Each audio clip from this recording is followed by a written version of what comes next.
the group of you here, and Linda told me that you come every week, or there's an event on every week for young people in the media and marketing business to get together, and whether it be a social opportunity or whether it be to hear from people as to their experiences. And I think it's fantastic the work that the MFA is doing to put that together. Kurt Vonnegut, I don't know whether any of you know of Kurt Vonnegut. He's quite a prolific writer in the US, and he was giving the opening address to a Princeton graduation class in the late 80s, and his advice to this group of people was, ladies and gentlemen, wear sunscreen. And all the Wall Street Journal, and I was living in the US at the time, and a lot of the US press went, they can't believe that this guy who's a well-known author and philosopher, I guess modern day philosopher, starts his opening speech, commencement speech to the class with advice like that. I'm not as eloquent as Kurt Vonnegut, but my one-liner for you is, it's all about execution, stupid. So I'll come back to that as we go through. I want to make this really informal, and I'll come back to that theme along the way through talking this afternoon. I would welcome questions throughout. If you feel like you want to ask a question, stop me at a particular time, or I'm happy to take questions at the end as well. And hopefully through that theme of it's all about execution, stupid, you'll hear some of the stories that I'll tell. Hopefully will relate back to that. My entry into marketing, into advertising started while I was still in school. My mum was actually the head of market research for what is now Coca-Cola Amatil. And she said, look, I think you like people and understanding what people do. So why don't you go and do some work experience in the advertising world. And I was very lucky to go and work for a company that doesn't exist anymore, because that's what happens in the agency world, is you grow and get taken over and the name changes. And it was a little agency called Courtney Searle and Ogle. And it got bought by Monaghan, Damon and Adams, which got bought by Y&R and all of that. But I spent a couple of years working for Courtney Searle Ogle during my school breaks, and got to learn about advertising. And I guess my only exposure to the industry at that point was Bewitched, because there wasn't Mad Men. But the Bewitched was sort of like the modern, the then day version of Mad Men. Getting into the ins and outs of the advertising industry. And my time at Courtney Searle Ogle was great. As a young person still in high school, got to experience firsthand what actually went on in the agency world, and worked pretty there were some terrific people there that I learned a lot from. Then I was finishing school, and I applied to uni, and I got 3 job offers from different agencies in Sydney, and went to work for McCann, and that's where I met Linda and Carol Morris. Is Carol here as well? No, but she's in spirit. In spirit. and I went to work for McCann as a cadet back in those days, which was a fancy name for the mailroom guy.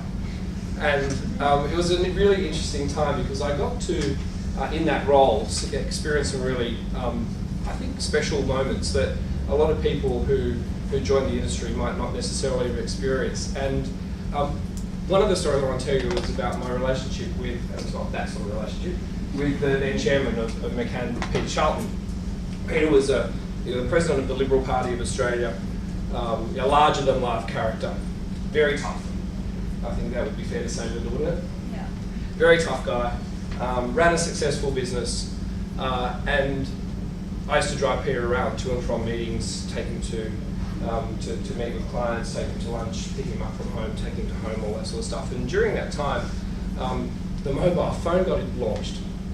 And so, you're all used to technology. The biggest technological change that took place in the 80s, in the early 80s, was the golf ball typewriter came into action. And so that when the mobile phone came along, this was just like amazing. And it was one of those big things that used to pick up. You probably don't remember any of these, but they literally were the size of a house brick, double the size of a house brick. And why am I telling you this story? Because it's about execution.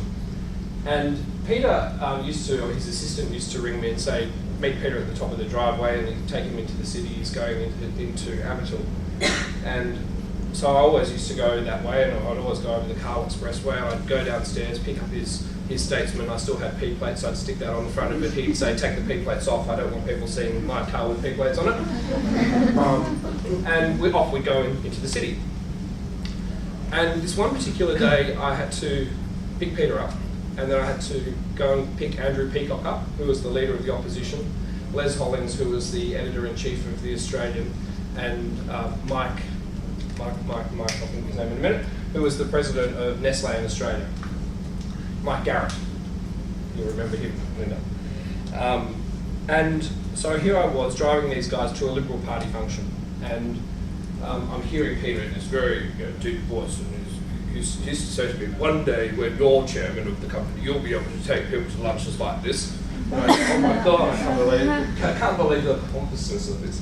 So anyhow, I had Andrew Peacock in the car, Les Hollings, editor of The Australian, and Mike Garrett, and I'm hearing Peter telling everybody that Andrew Peacock was going to be the next Prime Minister of Australia. So as I'm driving over to go to the city, and the venue was the Wentworth Hotel, and it was pouring down with rain, and I'm used to going down the Carl Expressway. I lived in St Ives, grew up there, not sort of really go to the city all that much back then. And Peter was on his mobile phone to then Roger Mulready, who was the media director of McCann at the time. And instead of turning right to go onto the Bradfield Highway to go over the bridge, I kept going to go down the Carl Expressway. And Peter swung his arm across the car and goes, no, go down there. And he goes, oh my God, Roger, I nearly lost my life. So that's sort of making me a little bit nervous, because I've got the future Prime Minister in the car and some other pretty influential people, and being told that I nearly killed the chairman of McCann. And so I take these guys to the Wentworth Hotel after driving up over a curb and landing them at the Wentworth Hotel. They go into their Liberal Party function, pouring down with rain. They could go and park around the back of one of the back streets. And I think, oh beauty, there's this new mobile phone. So I start playing with the mobile phone, and this big phone, and start calling a few people on it, and saying, isn't this great? You know where the story's going. A couple of hours later, kind of 2:45, right, I've got to go back, go pick Peter up, and I take them back to the offices, and turn the car key, and it's like, so I flattened the battery from using this car phone. Probably thinking, what on earth has this got to do with being in marketing and advertising? Well, I didn't get fired, but I did get promoted out of that role pretty quickly. I don't think Peter wanted me driving him anymore, into the media world, and it was from there that I didn't drive him home. He had to, in fact, to finish the story, they were picked up by the agency's Barina and taken back. So I then moved into the media world, and learned pretty quickly from a number of people who were media legends, I think, back then in those days. Sandy Smith, Christine Etheridge, Roger himself, some incredible people who made a big impact on this business. And so the first story that I told you is about execution, and I didn't execute too well in that case. This story is about our client Johnson & Johnson, who at the time McCann had a division called McCann Media Sports, and we used to package up sports properties and sell them to our clients, not quite in a broking sort of way, but it was in an amalgamated way. We'd buy sports properties together and then sell them off to our clients. And Roger asked me to do this analysis on past Olympics, and there's not one person other than Linda in this room who would remember orange and red books. No? So that was how we used to do media, wasn't it? The orange books were the tarps and the red books were the thousands with the audience. And so I was asked to do this full analysis on past Olympic performance, and I wanted a cost per thousand summary and full analysis of across the 5 states, capital cities, and please give me this analysis. So I did, and I went straight to the bookshelf and I pulled out the orange books and I sat down and I did all these numbers. It was all done by hand. As I said, the golf ball typewriter was the biggest thing that hit us at that point. We still did media buying with pencils. So I was doing this analysis and I summarised it all, gave it to Roger, gave him the figures, off he goes to Johnson & Johnson. And I was sitting there thinking that morning, oh I use the orange books. The thousands are in the red books. So he's off presenting to the managing director of Johnson & Johnson, selling him on this big Olympic package using completely the wrong data. So I ran into him that afternoon in North Point. He'd come back, you know, and I think it's the first time, and maybe the only time Roger's ever been called sir, but I said, look, sir, I've made a mistake. And I was trembling in my boots because I knew the consequences of it. It made him and the agency look like, you know, fools. And it was work that I'd done. And for that I got another promotion to Jurgensen and Norton. And another agency that doesn't exist anymore. Maybe there's a theme here. I hadn't thought about it until I started talking. Thankfully I've worked with some successful ones as well. But Jurgensen and Norton was a retail agency that nobody in the company wanted to go and work in. And the opportunity came up to go and spend some time working in retail and in retail advertising, and I got banished to the bowels of North Point to go and do that, and that was a great experience. I mean, and I guess the essence of what I want to leave you with in that little sidestep is, you know, be prepared to do things that other people don't want to do, and you'll get noticed for that. And if you take on challenges that, you know, that other people aren't willing to take on or don't want to take on, then, you know, you've got some benefits coming your way. A little while after that, I got transferred to Canada, and at 23, I think, you're 23 or somewhere around that, 23, I didn't really know what I was doing and accepting, but had this ambition to go and work overseas, and had the opportunity put before me to go and run the Coca-Cola business in Canada. And so I left Sydney on the hottest day of the decade of 1988, and arrived in Toronto on the coldest day of the decade of 1988. So it was certainly a brisk entry into Toronto, into Canada. And you know, as normal, as things happen when you're finishing up one job and you're going to start another one, you sort of don't get to finish the last things until the very last minute, and then off you go. And you know, through farewells and all that sort of stuff, I was, you know, doing things at the last minute. And this pack arrived for me to read, preparing me for my new job. And I didn't read any of it until I got onto the plane. And I'm sitting there reading as I'm going over to Toronto and being picked up by my new boss, who was Miss Canada 1976. So I arrive, I'm reading this material, and I'm sitting there going, BDI, CDI, what on earth are they talking about? This was stuff that we just didn't do in Australia. Our media planning was pretty unsophisticated, I guess, in that sense, but there was a lot more science being put into marketing back in Canada and in the US than there was in Australia.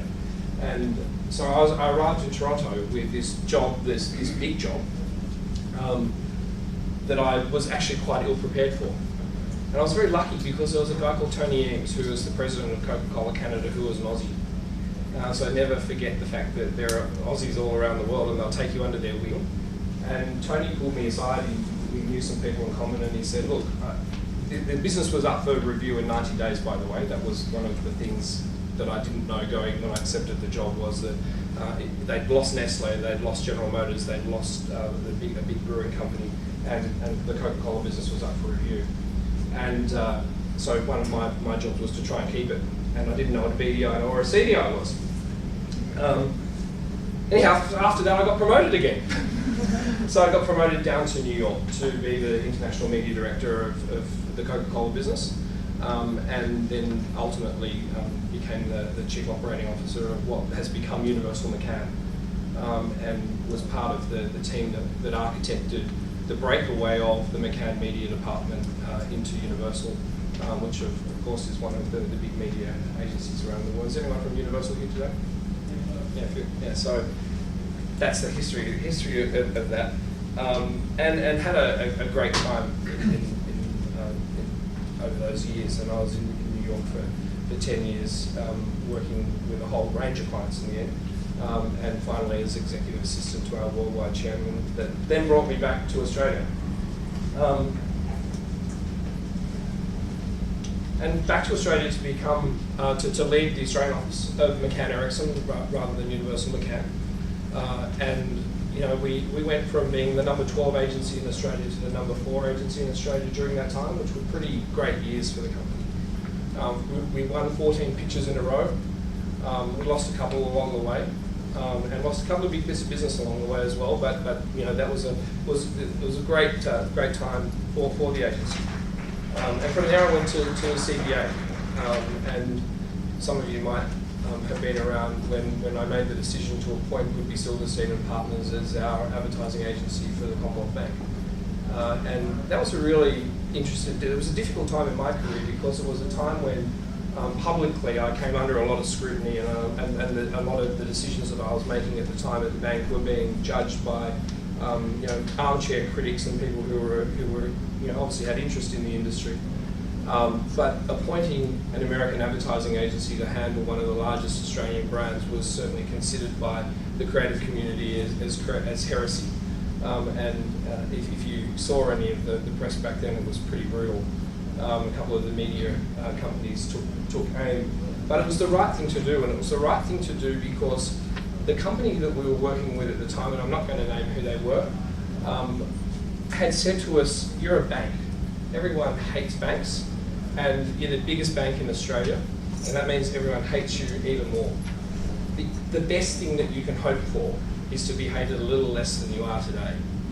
And I thought, you know, this isn't what I want to get out of bed of a morning for. And you know, I've sat in thousands of focus groups over the years, some with Linda Wong, and some of them on Unilever washing detergents, and I've heard people speak emotionally and really positively about, you know, getting the ring off the collar of a shirt through washing detergent. So why can't they possibly think positively about a bank, you know, about a brand that is really, really important to their livelihood, to, you know, to their daily living, whether that be through transactional banking or whether it be the biggest decision that you'll make in your life other than who you marry, in buying a house. And yet the people that we were working with said the best thing that we could hope for was to be hated a little less than we were. And it dawned on me at the time that that's what a lot of the people, and I spoke to quite a lot of people in the market, and that was a fairly well-held convention and thought that that's what people thought about CBA, and that's what people thought about banks in the country.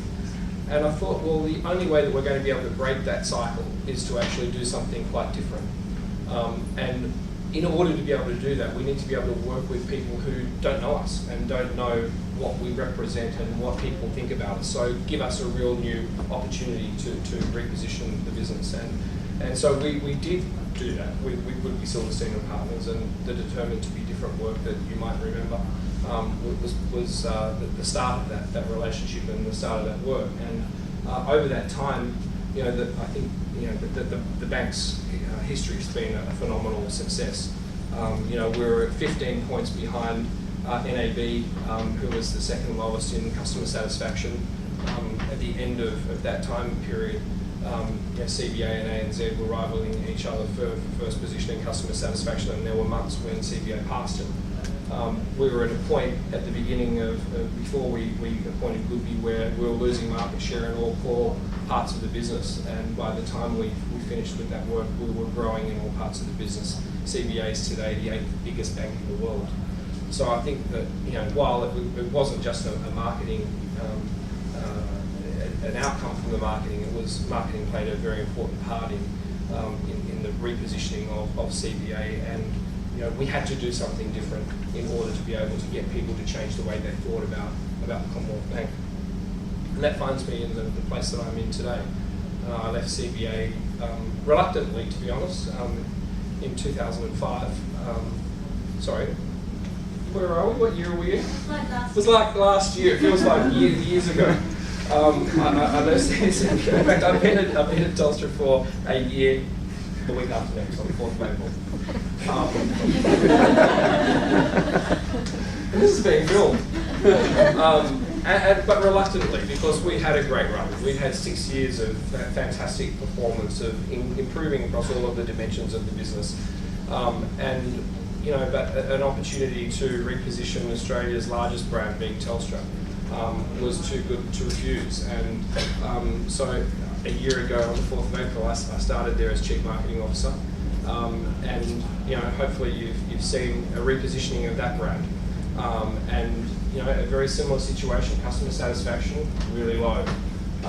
And for good reason. We'd outpriced ourselves in the marketplace. We'd been really fragmented in the messages that we take into our customers. They didn't know what to expect from us because we were, we had 5 different marketing organisations with 800 people in it, which is a huge, huge organisation. Spending lots of money in a very fragmented kind of way that wasn't telling any sort of unifying story as to what could people expect from Telstra. So we've now repositioned the brand under the "It's How We Connect" positioning. Our customer satisfaction has started to improve dramatically. We've fixed our pricing. Our customer service has started to improve. We've halved the number of complaints that are going to the telecommunications industry ombudsman.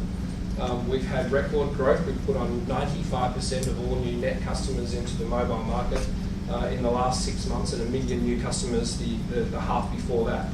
And I was just telling Linda that before I came here, I had a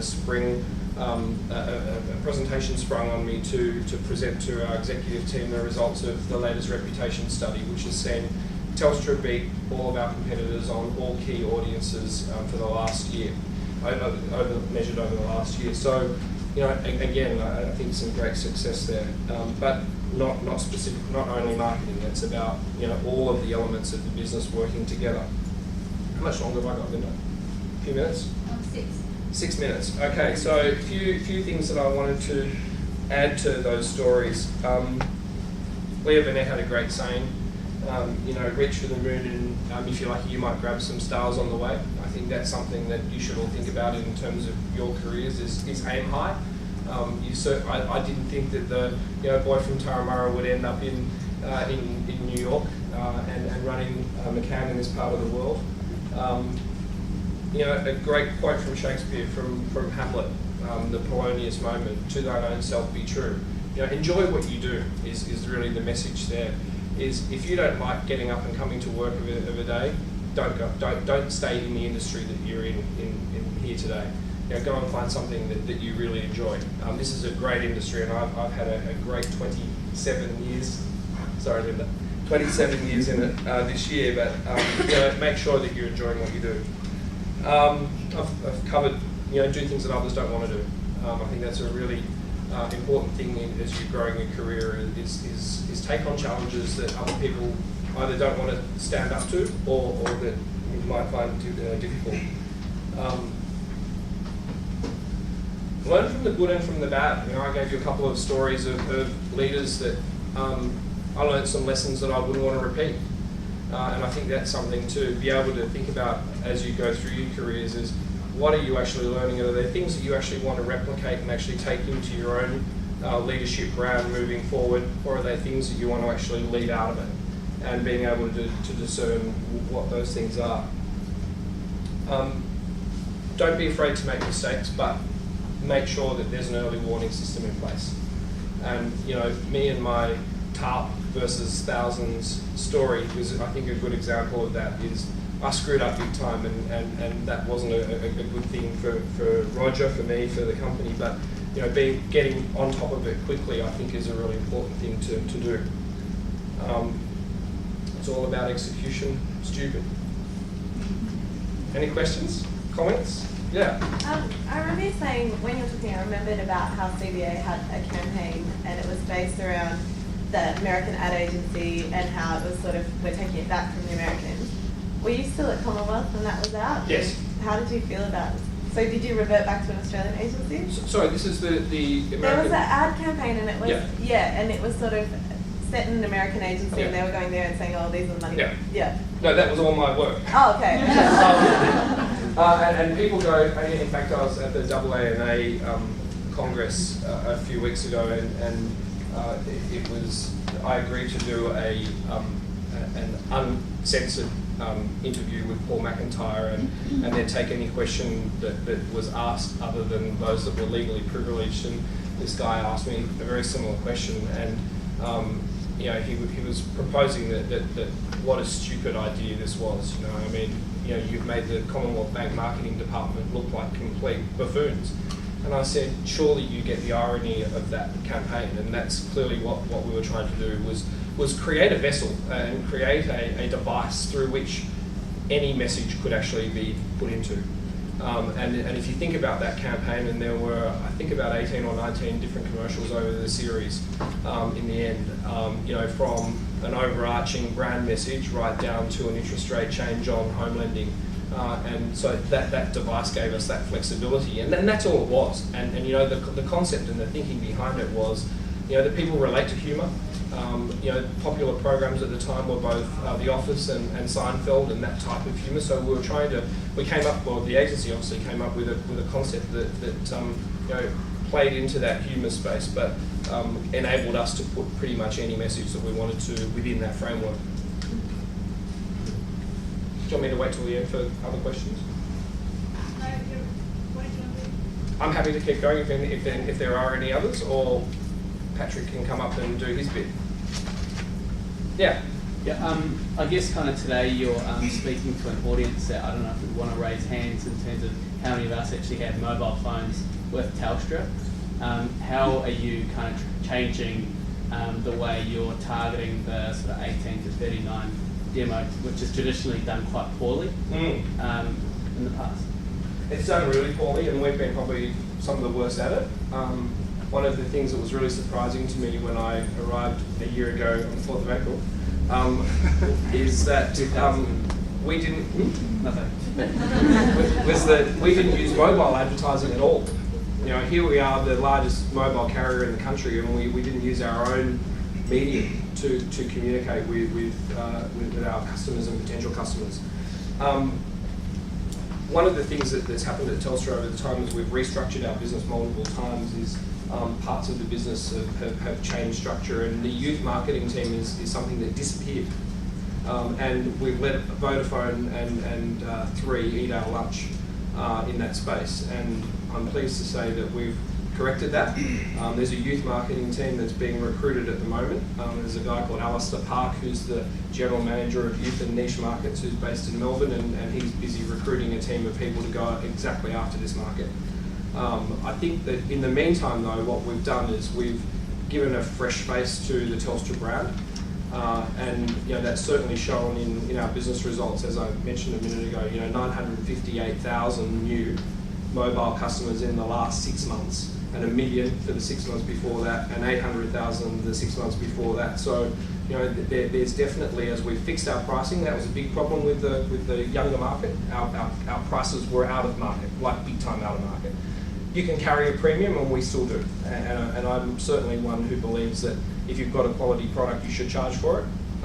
But you can't be out of market, and we were certainly that. So I think through repositioning the brand, getting people to think differently about us, improving our pricing, freshening it up, and actually putting in place some initiatives to specifically target that market will how many of your friends are sitting there, and going, looking at uploading a picture, and it takes 4 times longer on one of our competitors than it does on us, and it didn't used to matter as much. It matters now. Even the most price sensitive uni student doesn't like the fact that it takes 4 times longer for them to do something than a Telstra customer. So. Hi. Do you think your career got advanced more by going to Canada and New York? I do.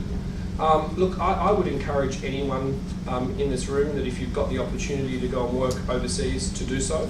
The US and Canada and London, some of the bigger markets are obviously more high profile and all that sort of stuff. But I mean, any opportunity to go and work overseas is one that I'd take with open arms and go do it. An interesting difference in Australia. When I got to the US, there was, the way media was bought, and it actually still is, there's a person who does network television, cable television, subscription television, everything's bought in absolute silos, versus in Australia it was for sort of chief cook and bottle washer who had to do the whole lot. So they couldn't actually quite believe that there was somebody who knew how to buy media across all of those different things. So I think you, as an Australian person in the market, you actually take a lot of skills with you as well. But I'd welcome the opportunity to go and see if it's there for you, or if you want to try and create it. What was the decision behind you going from agency to marketing side? It's a very good question. I was running 14 companies at the time for McCann World Group. So when I came back to Australia, McCann was McCann Harrison, and Universal McCann was being set up at the time. We had a minority holding in a healthcare company. Then I bought a direct marketing company, PR firm, created Future Brand Australia, created Thunder House that then became MRM. So built what is now McCann World Group. And then was looking after Australia, New Zealand, and some smaller markets around the region. And our global management at the time believed that the business needed to be run at a particular financial measure across every single country and every single company. And you just look at the Australian versus New Zealand markets, and if you think about the economics behind those two markets alone, there are big differences. Let alone markets like Vietnam, which was just open, or the Philippines, which was delivering very high margins. And I had a massive philosophical difference with our worldwide chairman, and there's only one winner in environments like that. So I left and he stayed. And at that time,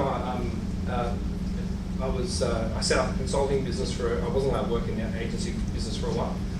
So I set up a consultancy business, and CBA became my first client. And it wasn't actually working in the marketing area, it was helping the retail bank on its transformation strategy. But that gave me an entree into CBA, and they asked me to take on the marketing role. So it was sort of circumstance more than a deliberate decision to go, I want to move from agency world into the marketing side. Yeah. Australia has suffered a little bit in terms of those bigger global parties that have said that it is sort of a market that does have to adjust, particularly after the GFC. Having worked in New York as well, do you think that Australia is sort of, obviously we're in pretty good condition with the mining and what's happening with us. Do you think they should really look at that? I mean, across the board, not just McCann as well? Look, I think you're right. Australia's in amazing shape economically. I think that you and those of you who are working for some of the global agency networks with multinational clients have probably felt the purse strings being pulled from Europe and from the US in terms of local spend. I think it's also at the same time seen a resurgence of local businesses and local companies. And when I started out in the business, there were two shining stars in this part of the world: the Campaign Palace and Saatchi's in Wellington. And as those agencies changed over time,